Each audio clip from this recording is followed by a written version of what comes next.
Right royal గా మీరు పాల్గొనొచ్చు. ప్రతి బూత్ కు anganwadi teacher booth level officer గా ఉంటారు. అట్లనే మీరు కూడా పోలింగ్ బూత్ ఏజెంట్ గా మీరు కూడా ఎన్నికల కమిషన్ ఆదేశాల మేరకు మీరు కూడా అంతే అధికారాన్ని కలిగి ఉంటారు. ఈ నెల 25వ తారీఖు నుంచి అది స్టార్ట్ కాబోతా ఉంది. నెల రోజులు ఉంటది.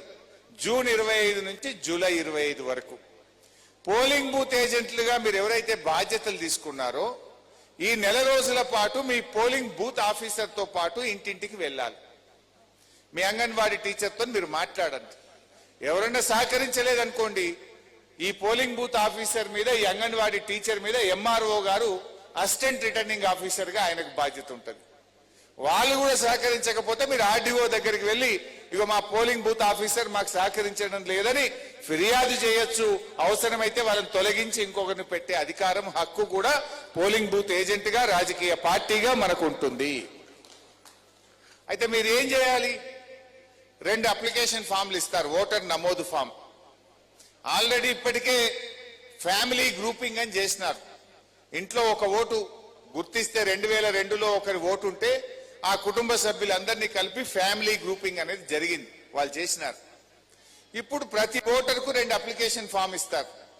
ఆల్రెడీ ఫ్యామిలీ గ్రూపింగ్ అయి ఉంటే ఆ ఫామ్ నింపి ఇచ్చేసేయాలి. చదువుకోని వాళ్ళు ఉంటారు, ఫామ్ నింపరాదు, మీరు నింపచ్చు. పోలింగ్ బూత్ ఏజెంట్ గా ఆ ఫామ్ నింపి నెల రోజుల్లోగా తిరిగి వారికి అంగన్వాడీ టీచర్కి ఇవ్వాలి. మీరు కాకపోయినా అంగన్వాడీ టీచర్ కూడా నింపించే బాధ్యత కూడా వాళ్ళకు ఉంటుంది. సో ఆ రకంగా అప్లికేషన్ ఫామ్స్ 2 ఇస్తే, ఒకటి రిసీవ్డ్ కాపీ మనం ఇచ్చినట్టుగా సంతకం తీసుకొని మన దగ్గర పెట్టుకుంటాం, ఒకటి ఆ అంగన్వాడీ టీచర్ గారికి ఇస్తాం. ఇది మన కార్యకర్తలు బాగా చేయించాలి. ఎవరన్నా పోలింగ్ బూత్ ఏజెంట్ గా బాధ్యత తీసుకున్నారు, మీకు జ్వరం వచ్చిందో ఇంకేదన్నా ఆపద పడితే పార్టీకి చెప్పండి, మీ జాగాలో ఇంకొకరిని పెడతారు. అంతేగాని జిమ్మేదారు తీసుకొని పని చేయకపోతే తల్లి లాంటి పార్టీకి ద్రోహం చేసినట్టు అవుతుంది. దయచేసి ఎవరు ఆ పని చేయొద్దు. మీరు ఏం చేయాలి మరి? ఈ నెల రోజులు టైం ఉంది.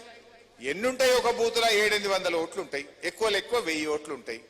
1000 ఓట్లు అంటే 200-300 ఇండ్లు, రోజు 10 ఇండ్లు వేసుకున్నా అయిపోయాయి. గట్టిగా చేస్తే ఒకటే నాడు 20 ఇండ్లు కూడా చేయొచ్చు.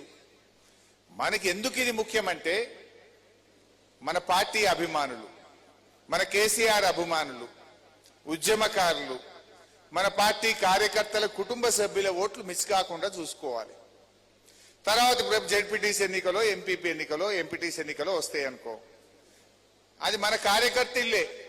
కానీ మనం ఈ ఎస్ఐఆర్ లో వాళ్ళ ఓట్లు నమోదు చేయించకపోతే రేపు అదృష్టం బాలేక 3 ఓట్లతో ఓడిపోయినాం అనుకో, అయ్యో ఇది ఒక్క 5 ఓట్లు రాపిస్తే గెలిచిపోదుం కదా అని వెనకసీరు బాధపడతామా పడమా? అరే అప్పుడు పొరపాటు అయిపోయి ఈ ఇల్లు ఎందుకో మిస్ చేసుకుంటుమి, అది ఎప్పుడు దెబ్బ తగిలినాకే అదికి వస్తుంది. మరి అట్లా చేసుకుందామా? అందుకే నేను మీతో అనేది ఏంటంటే, ఈ ప్రోగ్రాంను జాగ్రత్తగా ఎస్ఐఆర్ ను మన పార్టీ అభిమానులు, కార్యకర్తలు, సింపథైజర్స్, బీఆర్ఎస్ కుటుంబ సభ్యులు అందరి ఓట్లను గ్రామంలో మిస్ కాకుండా ఈ ఎస్ఐఆర్ ప్రక్రియలో పోలింగ్ బూత్ ఏజెంట్లు అందరూ కూడా పాల్గొని ఈ కార్యక్రమాన్ని మీరు చక్కగా విజయవంతం చేయాలని చెప్పి నేను కోరుతా ఉన్నా. బీఆర్ఎస్ పార్టీ అద్భుతంగా ఉంది. ఏ రాజకీయ పార్టీకి మనంత బలం లేదు, బలగం లేదు. నిజంగా చెప్పాలంటే ఈ రాష్ట్రంలో మంచి బలగమున్న పార్టీ, బలమున్న పార్టీ బీఆర్ఎస్ పార్టీ. ఇలా కాంగ్రెస్ టెక్నికల్ గా గెలవచ్చు, 64 సీట్లు గెలవచ్చు, కానీ ఇప్పటికీ కొన్ని నియోజకవర్గాల్లో వాళ్ళకి మనుషులు కూడా లేరు, పోటీ చేసే నాయకత్వం లేదు.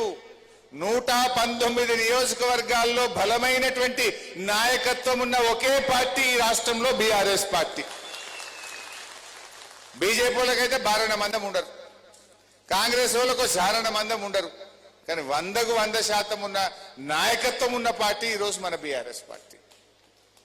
సో మనం మంచిగా పనిచేసుకుందాం. ఇలా ఉద్యమం చేసింది మనం, రాష్ట్రం తెచ్చింది మనం, అభివృద్ధిలో నడిపింది మనం. ఇలా కాంగ్రెస్ వచ్చిన తర్వాత అన్ని విషయాలు కూడా అర్థమవుతున్నాయి. ఇందాక చెప్పిన కెప్టెన్ సాబ్ ఆనాడు మంత్రి పదవికి ఇట్లా గడ్డిపోచే లెక్క రాజీనామా చేసిండు. ఇవాళ ఉన్న రేవంత్ రెడ్డి సంగతి తెలుసా మీకు? ఆనాడు కేసీఆర్ ఆమరణ నిరాహార దీక్షతో డిసెంబర్ 9, 2009 తెలంగాణ వచ్చింది. ఆంధ్ర ఎమ్మెల్యేలంతా రాజీనామా చేసిండు, వచ్చిన తెలంగాణ ఆగిపోయింది. అప్పుడు ఏం డిమాండ్ వచ్చింది? అరే వాళ్ళు రాజీనామా చేసి వచ్చిన తెలంగాణ నోటికాడ బుక్కని జారగొట్టిండ్రు, తెలంగాణ బిడ్డలు కూడా రాజీనామా చేయాలి, తెలంగాణ ఎమ్మెల్యేలు కూడా రాజీనామా పెట్టాలన్నారు. అప్పుడు మనం బీఆర్ఎస్ వాళ్ళం ఫస్ట్ ఉన్నాం, పోయినాం, రాజీనామా పెట్టినాం, స్పీకర్కి ఇచ్చినాం. రేవంత్ రెడ్డి కూడా ఎమ్మెల్యేనే. చేయవా రాజీనామా అంటే జిరాక్స్ కాగితం ఇచ్చి వచ్చాడు, ఒరిజినల్ దగ్గర పెట్టుకున్నాడు, జిరాక్స్ ఇచ్చాడు. అంటే ఎన్నడూ జై తెలంగాణ అననోడు తెలంగాణ కోసం త్యాగం చేయని వ్యక్తి ఇలా రాష్ట్రానికి ముఖ్యమంత్రి అయింది.